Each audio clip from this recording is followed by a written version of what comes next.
언덕에 오셔서 주님의 이름으로 축복합니다. 이 언덕에 올라간다는 게 이게 어려운 일이에요. 쉬운 일은 아닙니다. 그런데 올라오셨다는 것은 그만큼 하나님을 사랑하시는 것이며 하나님께서 여러분들을 사랑하시는 것인 줄 믿습니다. 이제 우리나라의 대선이 치러지죠. 대통령을 뽑아야 되는데 정말 뭐 일 잘하는 사람, 뭐 여러 사람, 뭐 정세 밝은 사람 뭐 다 중요하지만 정말 좀 두려움을 갖고 있는 사람, 그런 사람이 좀 됐으면 좋겠어요. 함부로 하지 않고 하나님 두려워하고 또 우리 국민들 두려워할 줄 아는 그런 사람이 되면 좋겠습니다. 사실 우리가 그 선택권이 있으니까 우리가 잘 뽑으면 되겠죠. 자, 그렇다면 우리는 이제 좋은 사람을 뽑아서 우리 옆에 두고 싶어 하는데 후보자들은 어떨까요? 후보자들도 아마 좋은 인재를 내 옆에 좀 많이 두고 싶어 할 겁니다. 그래서 뭐 인재 영입이다, 뭐 또 이렇게 외부의 영입 인사들을 또 영입하는 뭐 그런 일들을 많이 하는데요. 아무튼 더 많은 사람, 좋은 사람을 옆에 두고 싶어 하겠죠. 자, 그럼 오늘은 어떤 사람을 내 옆에 두어야 하는가, 그런 문제를 우리가 좀 본문을 통해서 함께 나누기를 원합니다. 어떤 사람을 내 옆에 두어야 하는가. 돈 많은 사람. 자, 지난번 총선 때 어느 사람이 시장 후보로 출마를 했어요. 근데 이 사람이 그 지역 사람이 아니었습니다. 어떻게 가까스로 당의 공천은 받기는 했는데 지역 사람이 아니다 보니까 굉장히 한계에 부딪히게 되었죠. 뭐 중앙당에서 여러 지원을 해주긴 했지만 그래도 그 한계는 분명히 있는 겁니다. 그래서 너무나 고전을 하고 있었죠. 그때 그 지역 사회에 굉장히 활발하게 일하고 있는 어느 단체 동호회장을 만나게 되었어요. 이 후보가. 그런데 그 후보와 그 단체 동호회장이 딱 만났는데 서로 알아본 거예요. 아는 사람이었던 거예요. 그 후보가 예전에 어느 기업 팀장이었을 때 그 단체 동호회장 그 사람은 신입사원이었던 거예요. 둘이 서로 딱 알아본 거죠. 그러니까 이 후보는, 시장 후보는 너무 좋아한 겁니다. 아니, 지역에서 영향력 있는 그 단체 동호회장이 내가 전에 몸담고 있던 회사, 내가 팀장이었는데 그때 그 사람은 신입사원이었던 거예요. 그러니까 그 자리에서 그 신입사원이었을 때 이름을 부르면서 야, 그러니까 얼마나 기억이 새로웠겠어요. 그러니까 그 단체 그 동호회장 하는 사람도 바로 알아보고 머리를 숙인 겁니다. 그 후에 정말 기가 막히게 그 시장이 당선이 됐어요. 그 후보가 시장으로. 물론 이제 그 단체 동호회장이 열심히 활동을 해서 뭐 된 것이라고 볼 수도 있겠지만 어찌되었든 됐단 말이죠. 사실은 다른 사람은 관심을 갖지 않았을 때였는데 그래도 그 사람을 만나서 그 사람이 적극적으로 도와서 결국은 그 사람이 이제 시장이 된 거죠. 사실 저는 이제 그 이야기를 제가 이제 아는 사람이라 저는 사실 그 뒤의 이야기가 더 마음에 들었어요. 근데 이제 그 뒤의 이야기는 이따 이야기를 하기로 하고요.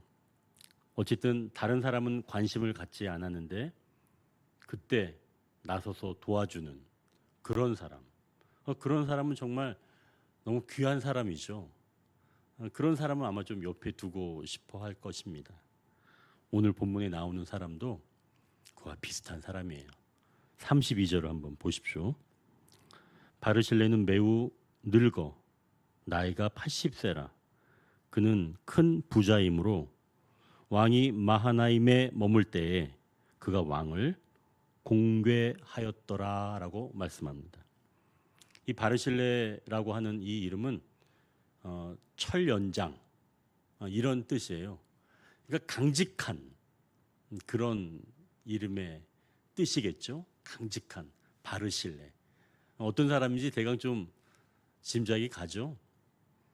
매우 늙어 그래서 나이가 80. 이게 80은 요즘 늙은 게 아니잖아요, 그죠? 근데 이때는 80은 요즘 뭐 어디 가서 명함도 못 내밀죠. 80은 젊은 겁니다. 80은 그죠? 젊은 거예요. 자, 그런데 이 철연장이라고 하는 이 바르실레, 정말 강직한 이 사람, 굳은 의지가 있는 이 사람이 왕을 마하나임에서 공궤했다라고 말씀하는 거예요. 공궤, 이거는 보호하다 또는 제공하다 그런 뜻이에요. 자, 그럼 여기서 이제 마하나임, 그러니까 다윗 왕이 마하나임에 있을 때가 도대체 어느 때인가? 그게 중요하겠죠. 바로 왕이 마하나임에 있었다라고 하는 것은 압살롬에게 쫓기고 있을 때를 이야기하는 거예요. 그러니까 이 지금 바르실레는 압살롬에 의해서 도망다니는 이 다윗 왕을 그리고 그 함께한 일행들을 공궤했다. 보호하기도 했으며 자기의 물질로 제공했다.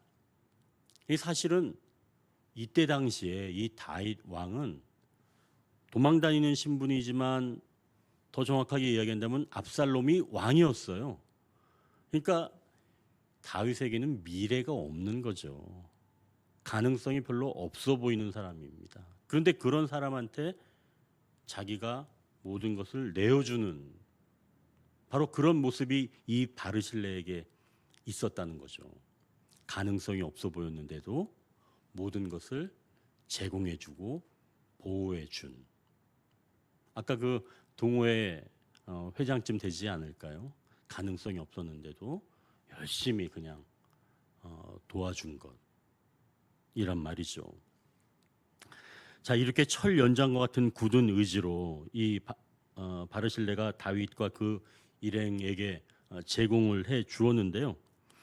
조금 전에 말씀드렸던 것처럼 유다 지파와 나머지 이스라엘 지파들은 이때 다윗을 돕지 않았습니다.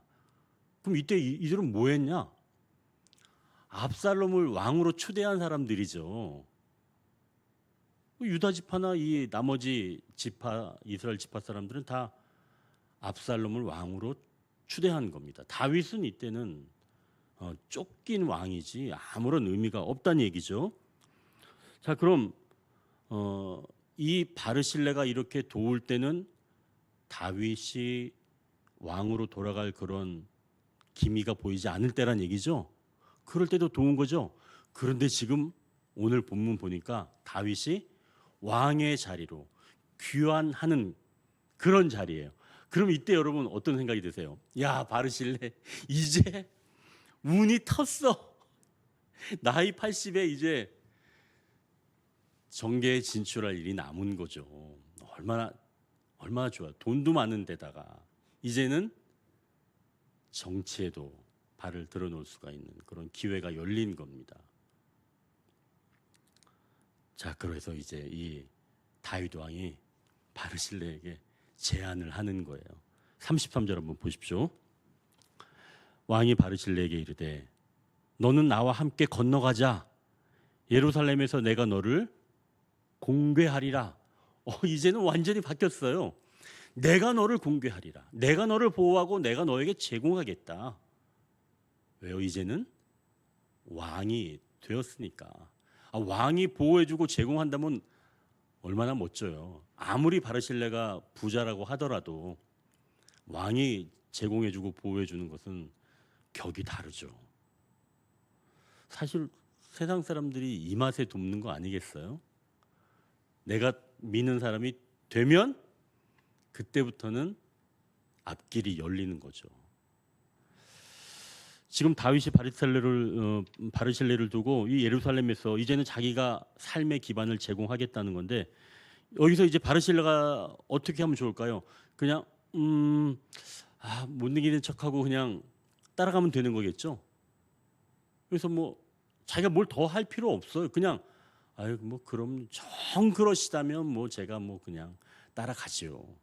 이렇게만 하면 되는 겁니다.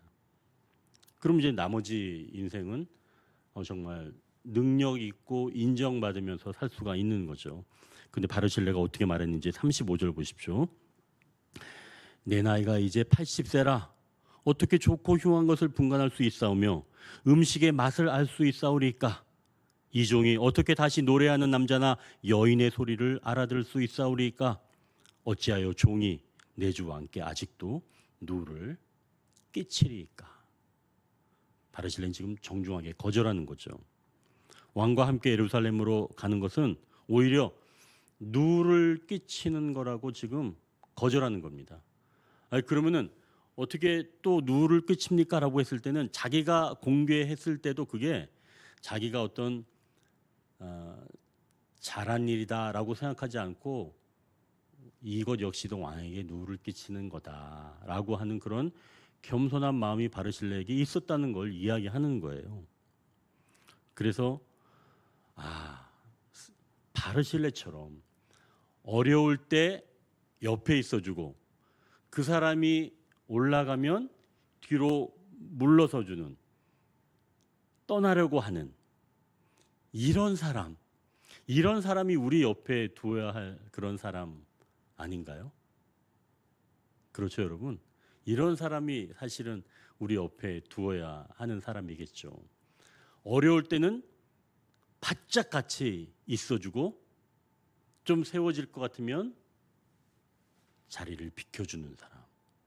그런 사람이 우리 옆에 있어야 할 사람인 줄 믿습니다.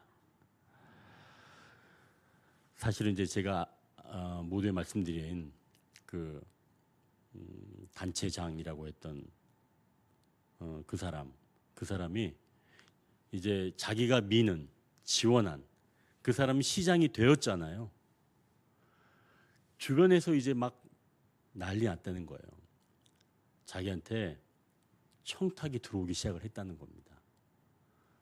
이 문제, 여러 가지 현안 이런 것들 해결 못한 그런 미결 과제들을 자기한테 가지고 오더라는 거예요. 사람들이. 이걸 들고 가면, 시장한테 들고 가면 시장은 어떻게 했어요? 나 몰라라 하겠어요? 그렇게 하진 못하죠. 지역에 힘이 있는데 자기가 또 그 힘을 받았는데 들어줘야 되겠죠. 그런데 이 사람이 그 많은 그런 청탁들을 다 뿌리쳤다는 거예요. 그리고 시장이 된 이후부터 안 만났다는 거예요.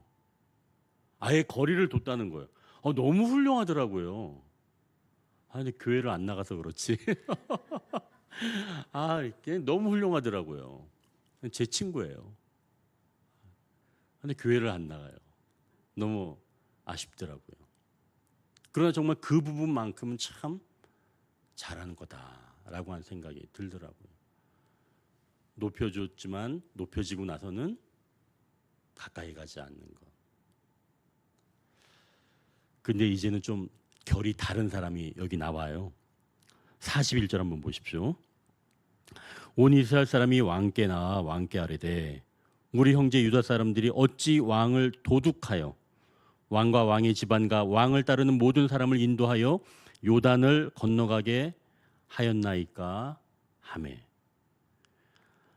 지금 이스라엘 나머지 지파 대표들이 어떻게 유다 사람들이 왕을 훔친 것처럼 모십니까? 이 도발적으로 말하고 있는 거예요.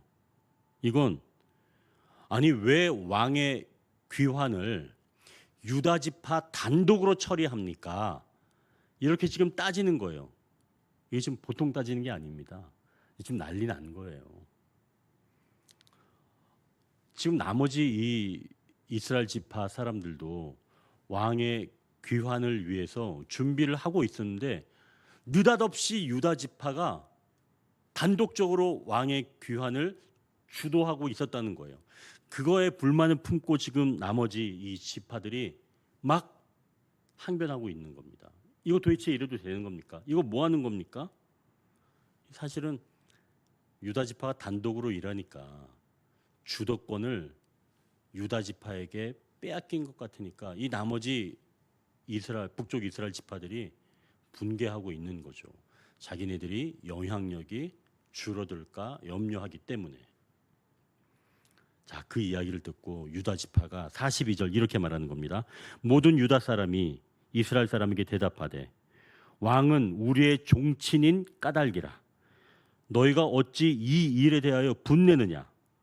우리가 왕의 것을 조금이라도 얻어먹었느냐? 왕께서 우리에게 선물로 주신 것이 있느냐? 유다 지파가 이 이스라엘 나머지 지파, 이 북쪽 지파에 대답할 때 그냥 부드럽게 말한 게 아니에요. 원문에는 굉장히 거칠게 대답했다라고 나옵니다. 사실 여러분, 말은 내용보다 이 태도가 조금 더 중요합니다. 욕도 부드럽게 해보십시오. 그 욕같이 안 들려요.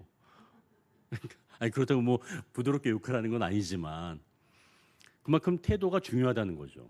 그런데 지금 이 유다 사람들은 북쪽 이스라엘 사람들에게 거친 얘기를 거친 방법으로 지금 하고 있는 겁니다.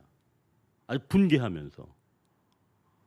그런데 이 유다 지파의 내용은 이런 거예요.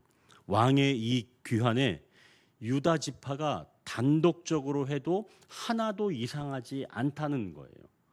이게 도대체 무슨 말일까요? 왜 이 유다 지파는 이렇게 당당하게 우리가 할 것 했다라고 이야기를 할까요? 여기 이유를 보니까 종친이라고 나오죠. 종친. 다른 말로는 혈육 또는 고륙 아니겠어요? 그렇기 때문에 왕의 귀한 문제는 우리가 고륙, 혈육, 종친이기 때문에 우리가 주도적으로 해도 너희가 우리한테 뭐라고 이야기할 이유가 없다 라고 딱 잘라 말하는 거예요. 그리고 또 한 가지 이유가 있어요. 유다 지파가 지금 뭐라 그러냐면 우리가 뭐 왕께 뭘 얻어먹은 적이 있냐? 우리는 그런 적이 없어.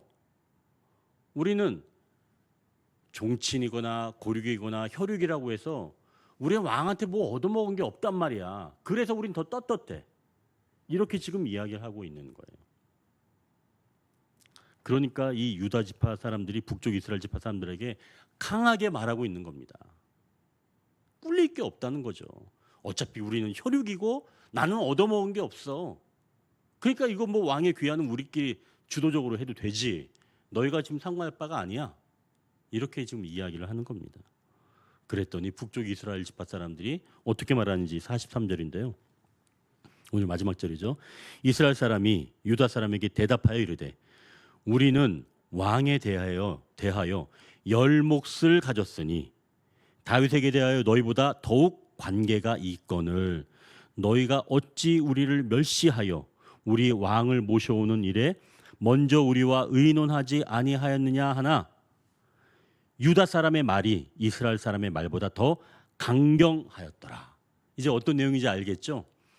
유다 사람들이 그렇게 강경하게 이야기했는데도 이스라엘 사람들은 무슨 얘기냐? 우리는 10지파, 너희보다 숫자적으로 더 많은 지파가 우리는 속해 있는 거고 그러기 때문에 우리가 다윗에게 충분히 요구할 수 있고 우리가 주도권을 행사해야 된다라고 이야기를 하는 건데 유다 사람들은 그럼에도 불구하고 북쪽 이스라엘 사람들이 말하는 것보다 더 강경했다라고 얘기하는 거예요. 뭐 때문에?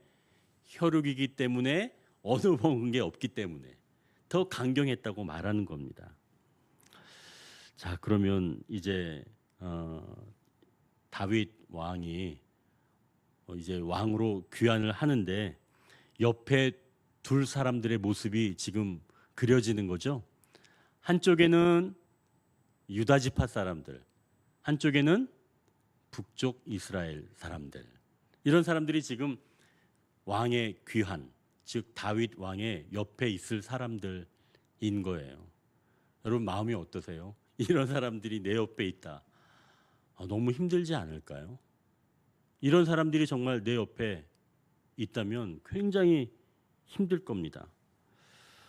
자, 그럼 아까도 이야기했지만 그렇다면 우리가 누구를 둬야 할까요? 바르실레와 같은 사람 아니겠어요? 철 연장 같은 굳은 의지를 가지고 강직한 사람. 그러나 높아질 것 같으면 뒤로 물러서서 빠져주는 사람. 그런 사람이 사실은 옆에 있어줘야겠죠. 근데 그 사람은 옆에 있지 않고 물러난 겁니다. 그런데 그냥 물러나지 않았어요. 한 가지 청을 했습니다. 37절 하반절을 한번 보십시오.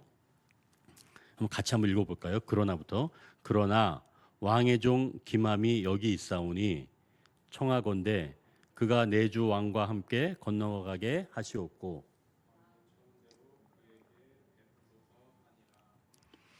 지금 바르실레가 다윗에게 한 사람을 자신처럼 받아달라고 말하는 겁니다. 그게 누군가 하면 김함이죠. 김함은 바르실레의 아들이다라고 하는 의견이 제일 많습니다. 그래서 다윗도 38절에 보니까 바르실레에게 베풀 것을 그에게 베풀겠다고 약속을 하는 거죠. 이 바르실레 아들 김함이 어떤 사람인지 사실 자세히 알 수는 없어요. 그런데 그에 관한 중요한 정보가 이 예레미야 41장 17절에 기록되어 있는데요. 한번 들어보십시오. 애굽으로 가려고 떠나 베들레헴 근처에 있는 게롯 김함에 머물렀으니. 게롯 김함. 이 게롯 김함은 베들레헴 근처에 있는 김함의 여관이라고 하는 뜻입니다. 김함의 여관. 그러니까 다윗은 바르실레가 천거한 자기 그 아들 김함에게 베들레헴에 있는 땅을 준 거예요. 그리고 이 김함은 그곳에 뭐를 차렸다는 거예요? 여관을 차렸다는 겁니다. 나그네들이 언제나 와서 머물 수 있는 그런 여관을 베들레헴에 설치한 거죠. 지은 거죠. 다윗이 바르실레와 같은 사람을 잊었겠어요? 못 잊었겠죠. 자기 어려울 때 다가와서 도와주고 자기가 회복되니까 오히려 자기를 떠난. 그러나 완전히 떠나지는 않고 자기의 아들 김함을, 이 베들레헴은 예루살렘에서 10km도 채 안 되는 거리예요. 가까운 거리죠. 봉일천도 안 됩니다. 아주 가까운 거리에 둔 거죠. 바르실레가 바로 그 김함을 그렇게 가까운 곳에 두고 다윗을 돕도록 한 것 아니겠어요? 어렵고 힘든 유다 지파와 또 북쪽 이스라엘 지파가 그렇게 막 서로 분개하면서 다투는 그 모습을 보고 정말 내 옆에 누가 있어야 할까라고 했을 때 아주 가까이 그 김함을 보고 위로를 얻지 않았을까요? 바로 그것을 이야기하는 겁니다. 자, 그럼 다윗은 이렇게 왕으로 다시 귀환을 하는데 왜 이렇게 험한 일을 당했을까요? 여러분 그거 한번 좀 생각해 본 적 없어요? 아니 왕으로 다시 귀환을 하는데 예전에 다윗이 아니라 뭔가 이렇게 주변 사람들도 이렇게 서로 다투게 되고 안정이 되지 않은 그런 상황이 되는 겁니다. 왜 이런 일이 생겼을까요? 바르실레는 떠나가고 물론 이제 김함은 남아 있지만 그럼 왜 도대체 이런 일이 생기게 되었을까요? 저도 이제 이런 것들을 좀 묵상을 해봤죠. 자, 그렇다면 유다 지파와 지금 북쪽 이스라엘 지파는 다윗에게는 육신적인 세력들입니다. 서로 다투고 주도권을 쥐려고 하는 그런 육신적인 세력들인 거죠. 그러니 지금 다윗이 왕으로 있지만 육신적인 세력들이 다 포진해 있는 거예요. 그러니까 다윗은 왕이지만 왕으로서의 역할을 감당하지 못하게 된 겁니다. 그럼 왜 이렇게 육신적인 세력들이 득세하게 되었을까? 그걸 좀 생각해 볼 필요가 꼭 있다는 거죠. 예전에 다윗이 사실은 이렇게 하지 않았는데 다윗에게 사실은 중대한 책임이 하나 있습니다. 오늘 우리가 읽은 본문 쪽 앞쪽에 19장 12절 13절을 한번 보시면 뭐라고 되어 있는지 한번 보십시오. 12절 13절 보면 다윗이 한 얘기인데요. 제가 12절 읽겠습니다. 너희는 내 형제요 내 고륙이거늘 너희는 어찌하여 왕을 도로 모셔오는 일에 나중이 되리요 하셨다 하고,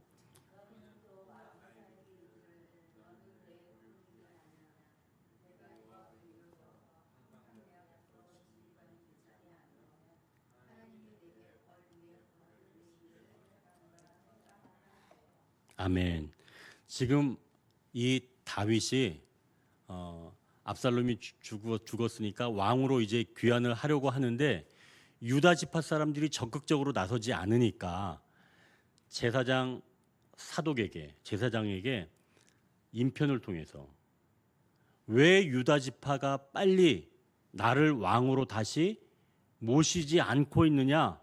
너희는 내 고륙이 아니냐? 다윗이 이렇게 이야기를 한 거예요. 그것도 2번씩이나 계속. 그럼 결국 뭐예요? 우리가 남이가? 이런 이야기를 지금 다윗이 자기 입으로 한 거예요. 빨리 왕으로 귀환하고 싶으니까 결국은 다윗이 육신적인 방법, 세상적인 방법을 동원해서라도 빨리 예전의 왕으로 돌아가고 싶었던 거죠. 그 이야기를 듣고 유다 지파가 나서게 된 겁니다. 그러니 왕이 자기들한테 고륙이라고 했으니까 자기네들도 역시도 명분이 있는 거예요. 왕은 우리의 종친이다, 고륙이다, 혈육이다, 이렇게 당당하게 이야기하는 겁니다. 육체적인 것들을 인정해 주니까 육체가 활개를 치는 거예요. 이게 정확한 겁니다. 이게 결국 다윗은 마지막 왕으로 귀환을 하는데 조금 더 기다렸으면, 영적인 방법을 통해서 좀 기다렸으면 될 텐데 그게 더디 이루어지니까 그걸 참지 못하고 육신적인 방법으로 해결하려고 했던 거죠. 육신은 한번 힘을 얻으면 물러서지 않습니다. 왜요? 왕이 인정을 해줬으니까 그걸 밀고 나가는 거예요. 그러니까 북쪽 이스라엘 10개 지파가 이야기를 해도 더 강경하게 나갈 수가 있었던 겁니다. 왜요? 왕이 육신을 인정해 주었으니까. 결국 자기는 빨리 왕으로 돌아가고 싶어서 그 세력들을 힘입으면, 내 옆에 두면 내가 빨리 왕으로 돌아갈 수 있을 것이다. 어쩌면 자기 아들 압살롬을 본받고 싶었던 것 아니겠어요? 압살롬이 그랬으니까요. 그래서 다윗의 그러한 행동 때문에 결국은 왕의 귀환은 육신의 세력이 득세하는 결과만 낳게 된 것이죠. 이것 때문에 이후에 다음 주에 나눌 세바의 반역이 일어나는 겁니다. 북쪽 이스라엘 지파가 한꺼번에 다 반역에 가담하게 되는 거죠. 자초하게 된 겁니다. 여기서 이제 우리가 얻을 교훈이 아주 있죠. 먼저 우리가 누구를 옆에 두어야 하는가? 그것은 저는 계속 이 묵상하면서 바르실레가 곧 우리 예수님 아닌가 하는 그런 생각이 들었습니다. 어려울 때 우리가 깊이 함께 해주시고, 세울 때는 약간 떨어져 주셔서 내가 혼자 또 일어날 수 있도록. 그러나 주님이 아버지께로, 그러니까 이 바르실레가 내 고향, 우리 부모가 있는 데로 가겠다라고 표현을 했잖아요. 그러면서 그냥 가지 않고 내가 아들을 김함을 내가 보내주겠다라고 얘기했는데, 김함은 그래서 어떻게 보면은 성령님이라고 볼 수 있죠.